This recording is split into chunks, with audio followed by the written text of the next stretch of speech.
Hello guys, जैसा कि आप लोग जानते होंगे कि स्पीडी है जून करंट अफेयर्स की बुक है। वार्षिकांक 2022 की जून 2021 से लेकर 1 मई 2022 तक इसमें करंट अफेयर्स है। और सारे कंपटीशन में इसी बुक से बहुत ज़्यादा क्वेश्चन आते हैं, आप लोग ने देखा होगा। तो चलिए हम इसके, और आपको अगर जल्दी से जल्दी मतलब कि आपको जल्दी से जल्दी आपको करंट अफेयर्स अगर पढ़ना हो तो चलिए हमारे साथ स्टार्ट करते हैं। ये जो बुक है कुछ पार्ट्स में बनेगी, बहुत जल्दी जल्दी, तो मेरे साथ पढ़ते चलिए जिससे आप ज़्यादा से ज़्यादा करंट अफेयर्स एग्ज़ाम में, यूपी पीसीएस के एग्ज़ाम में आने वाले जो 2 दिन बाद एग्ज़ाम है उसमें आप जल्दी जल्दी, और अगर आपने ये पढ़ रखा है तो आपका एक रिवीजन भी हो जाएगा। तो आप इस वीडियो के थ्रू आप ये एक रिवीजन भी कर सकते हो। तो मैं इस बुक को ओपन करती हूँ। इसके जो सबसे पहले ये है, मतलब कि आप देखो, ये है वस्तुनिष्ठ करंट अफेयर्स जो बहुत ही इंपॉर्टेंट होते हैं। ठीक है, तो वस्तुनिष्ठ करंट अफेयर्स मैं आपको पढ़ाती हूँ कि बहुत इजी वे में कि आप कैसे इसको जल्दी से जल्दी अपने माइंड में आप कैसे रख सकते हो। तो यहाँ धीरे धीरे हम देखो, सबसे पहले यही है कि हाल ही में एलन मास्क ने ट्विटर को कितने बिलियन डॉलर में खरीदने की घोषणा किया था।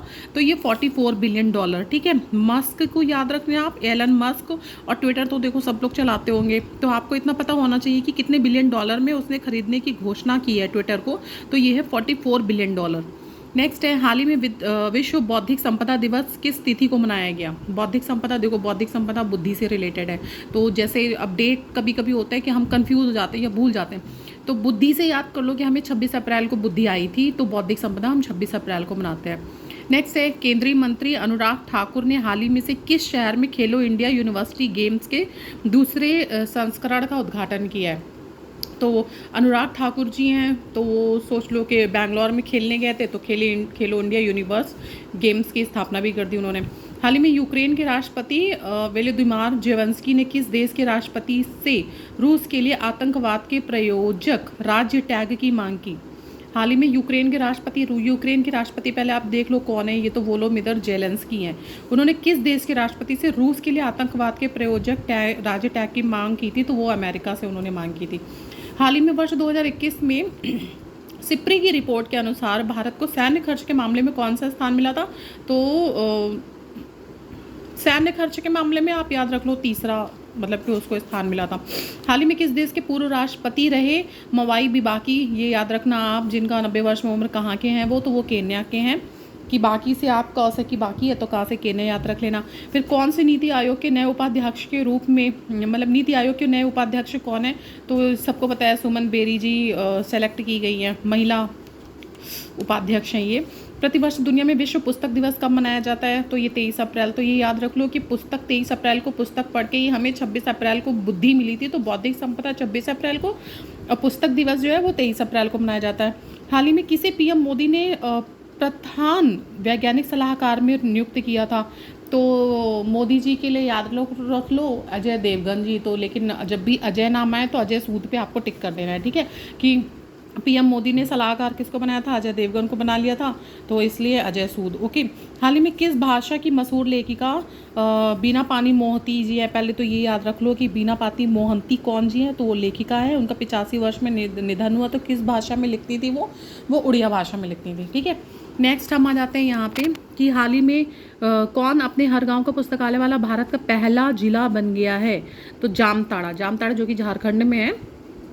इसने जामताड़ा ने, सोचो कि मतलब कि एक गांव है लेकिन उसने पुस्तकालय वहाँ पे बना दिया। बहुत बड़ी बात है कि गांव के लोग भी आजकल पढ़ने के लिए बहुत अवेयर है।